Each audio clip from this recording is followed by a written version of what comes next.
Para el periodo 2021-2027 se ha abierto una concesión de ayudas para el sector pesquero y acuícola que se gestiona a través de nuestro GALP, provincia de Valencia. ¿Todavía no sabes a quién van dirigidas estas ayudas? ¿Y si fueran para ti?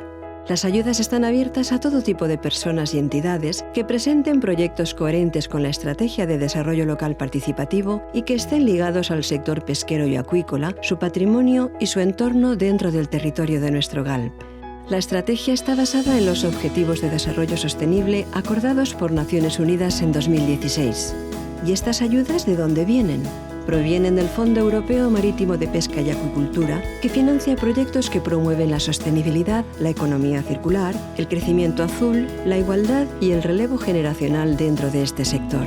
Si tienes un proyecto en mente, no dudes en presentarlo. Te estamos esperando.